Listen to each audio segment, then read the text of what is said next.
अस्सलाम वालेकुम शेख। वालेकुम अस्सलाम रहमतुल्लाहि व बरकातुहू।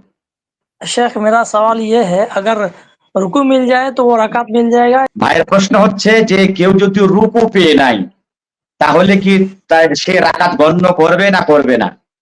এই ব্যাপারে উলামায়ে কেরামদের জটিল দুইটি কওলে বা দুই মতভেদে চূড়ান্ত এদের মধ্যে ইখতিলাফ রয়েছে, মতভেদ রয়েছে। জুমহুর উলামায়ে কেরাম বলছেন যে কেউ যদি রুকু পেয়ে নিল তাহলে তার রাকাত গণ্য হয়ে গেল, সে রাকাত সেটাকে গ্রহণ করবে বা গণ্য করবে। পক্ষান্তরে দ্বিতীয় কওলি উলামায়ে কেরাম, কিছু উলামায়ে কেরাম ইমাম বুখারী রাহমাতুল্লাহ আলাইহি বলেন যে কেউ যদি রুকু পেয়ে নাই তাহলে তার রাকাত গণ্য হবে না। এবং উভয়ের দলিল আছে, কিন্তু যেটা আমি উত্তম মনে করি সেটা হলো এই যে যখন কেউ রুকু পেয়ে নেবে সে যাতে সেটাকে রাকাত গণ্য না করে। কেননা যখন সে রুকু পেল সে যদি সেটাকে রাকাত গণ্য করে তাহলে তাকে জেনে রাখা উচিত যে কিভাবে সেটাকে সে রাকাত গণ্য করবে। কেননা যে তার দুইটা রুকুন ছুটে গেল, এই রাকাতের জন্য দুইটা রুকুন ছিল, ছুটে গেল। একটা হলো যে কিয়াম রুকুন একটা সে করতে পেল না, দ্বিতীয় হলো সূরা ফাতিহা পড়তে পেল না। আর দুটাই হচ্ছে রুকুন।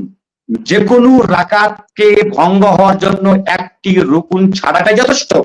তাহলে এখানে তো সে দুইটা রাকাত ছাড়ছে না, দুইটি রুকুন ছাড়ছে, তাহলে তার রাকাতটা কিভাবে গণ্য হবে?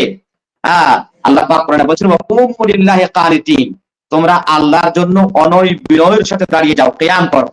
একটা রুকুন। দ্বিতীয় রুকুন হচ্ছে লা সালাতা লিমান লাম ইয়াকরা ফাতিহাতুল কিতাব, যে ব্যক্তি ফাতিহা না পড়লো তার নামাজ হলো না।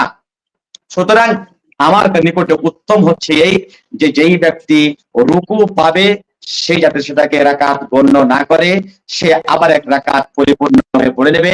কারণ যদি সে আরেক রাকাত পরিপূর্ণভাবে পড়ে নাই তাহলে সমস্ত উলামায়ে কেরামের কাছে, জুমহুর এবং অন্যান্য কওলের কাছে সে সঠিক আমল করলো। তাই আমি এটাকেই রাজি মনে করি, আল্লাহু আ'লামু বিস-সাওয়াব। তবে আমি কথা বলছি না যে যারা বলেন যে রাকাত পেলে পারে রাকাত রুকু পেলে পারে রাকাত গণ্য করা হবে, তাদের কথাটা ভুল।